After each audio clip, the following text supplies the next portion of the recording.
Hello students, आज हम लोग बात करेंगे क्लास 9th में क्रिस्पर एटॉमिक स्ट्रक्चर पर। आपने देखा कि पिछले लेक्चर में हम लोगों ने डिस्कशन किया था थॉमसन मॉडल और रदरफोर्ड मॉडल पर। बात समझ आ रही है? आज हम लोग बात करेंगे। देखिए, पिछले लेक्चर में मैंने आपसे कहा जो रदरफोर्ड मॉडल मैंने बोला उसमें सिर्फ एक पार्ट जो इन्होंने विश्लेषण किया था, the alpha scattering experiments of Rutherford, तो इस पर हम लोगों ने डिस्कशन किया था। आज हम लोग देखेंगे कि उस एक्सपेरिमेंट के बाद रदरफोर्ड ने, हेलो स्टूडेंट्स, मेरे प्रिय बच्चों, हम लोगों ने पिछली जो क्लास ली थी उस वीडियो में आपने देखा कि हमने आपको बताया कि अगर कोई परमाणु है तो उस परमाणु की संरचना के विषय में थॉमसन ने क्या कहा। क्लियर?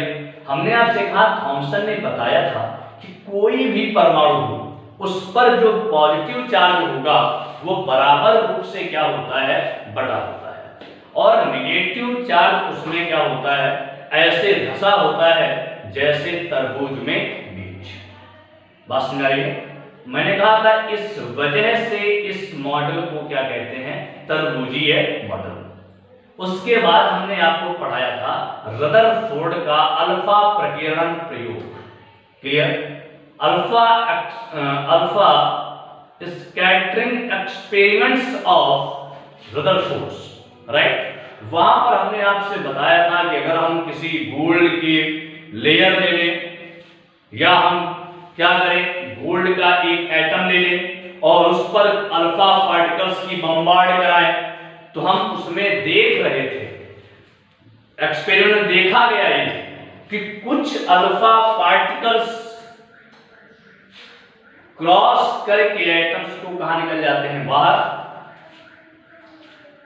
कुछ अल्फा पार्टिकल्स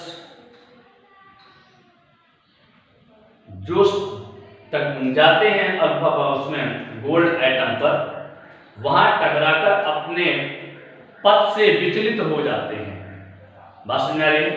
और हमने कहा था 20,000 में लगभग एक अल्फा पार्टिकल जाता है, टकराता है, सेम उसी डायरेक्शन में क्या हो जाता है, वापस हो जाता है। इस बात पे हम लोगों ने पिछले लेक्चर में लगभग स्टडी किया था। पूरी जानकारी के लिए आप पिछले लेक्चर देख सकते हैं। बात समझ आ रही है? आज हम लोग ये बात करेंगे कि जब रदरफोर्ड ने अपना ये एक्सपेरिमेंट किया तो इस एक्सपेरिमेंट से उन्होंने एटम के विषय में क्या जाना, क्या सोचा और क्या बताया। उन्होंने एक परमाणु की संरचना को किस प्रकार एक्सप्लेन किया।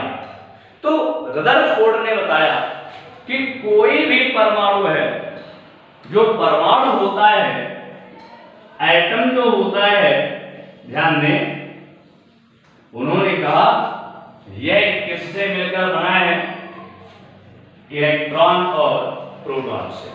क्लियर? रदरफोर्ड ने कहा कि कोई भी जो परमाणु है वो किससे मिलकर बना है, इलेक्ट्रॉन और प्रोटॉन से। बात समझ आ रही? मैंने आपसे कहा जब रदरफोर्ड ने अपना परमाणु मॉडल दिया उस समय प्रोटॉन की खोज हो चुकी थी। क्लियर? तो उन्होंने कहा किससे मिलकर बना हुआ, इलेक्ट्रॉन और प्रोटॉन से। बोले जो परमाणु है वो आपका कितने पार्ट्स में डिवाइड होता है, 2 पार्ट्स में। एक क्या हुआ, नाभिक, और दूसरा क्या हुआ, नाभिक के चारों ओर का क्षेत्र।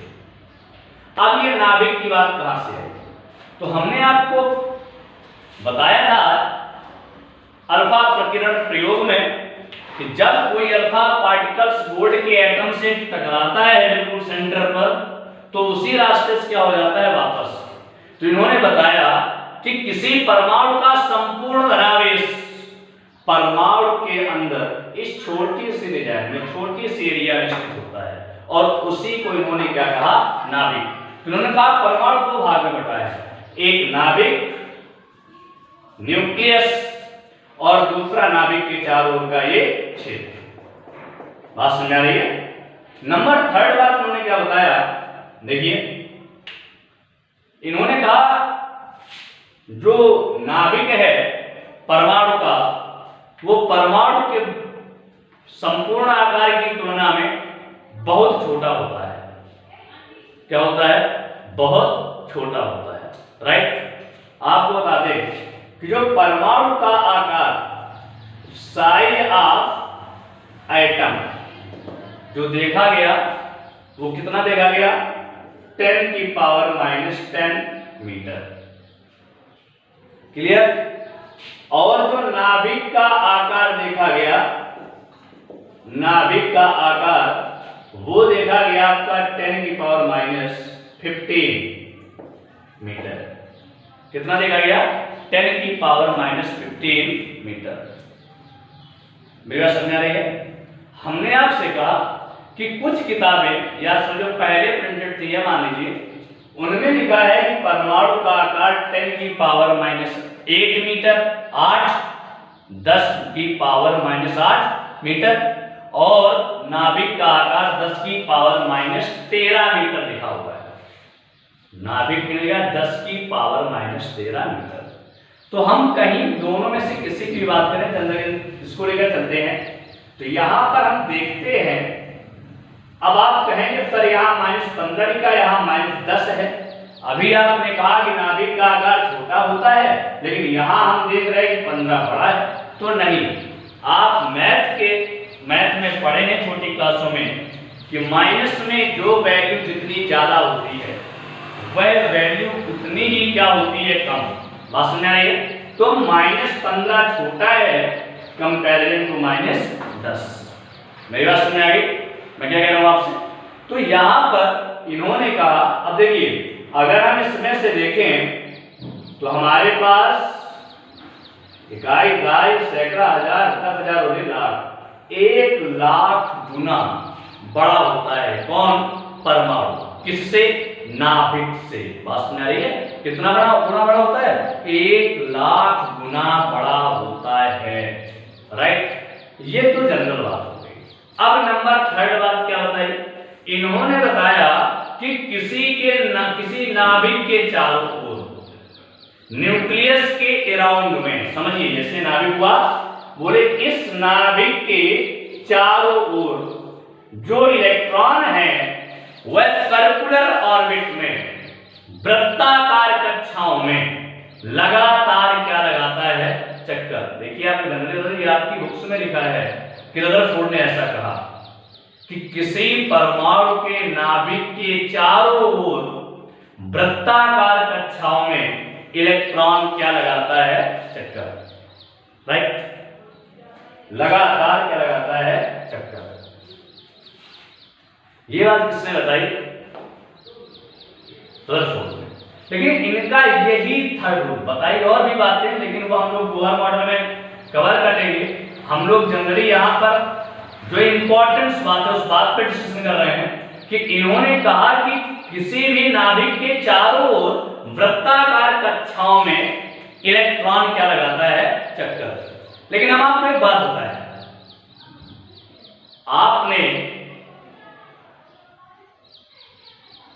आप भी पढ़ेंगे, एक साइंटिस्ट थे, उनका नाम था मैक्सवेल।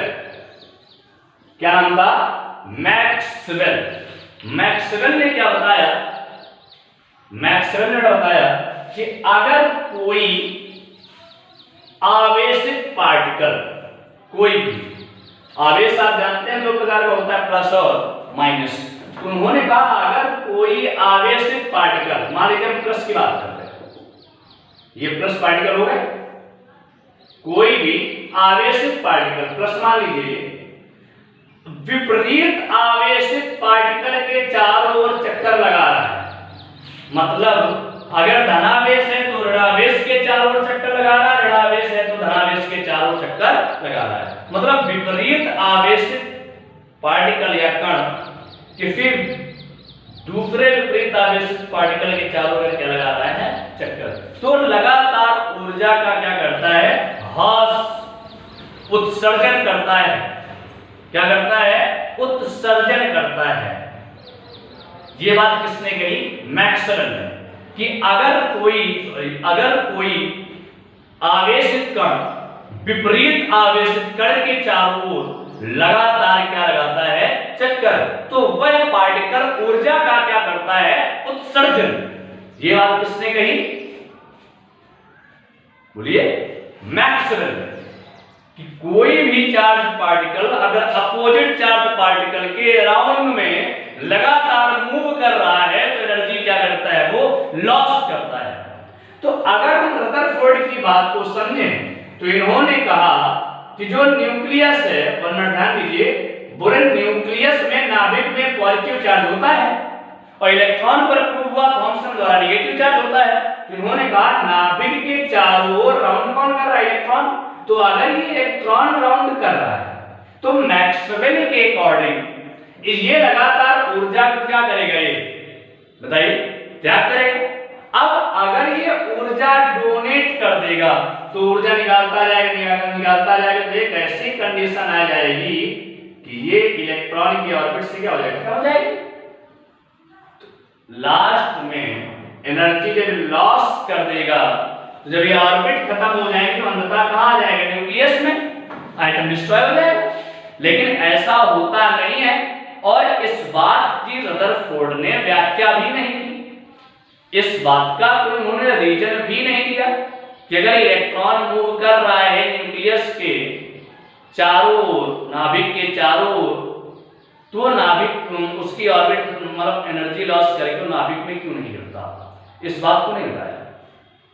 यही सबसे बड़ा कारण रहा इनके मॉडल फेल होने का। इसे हम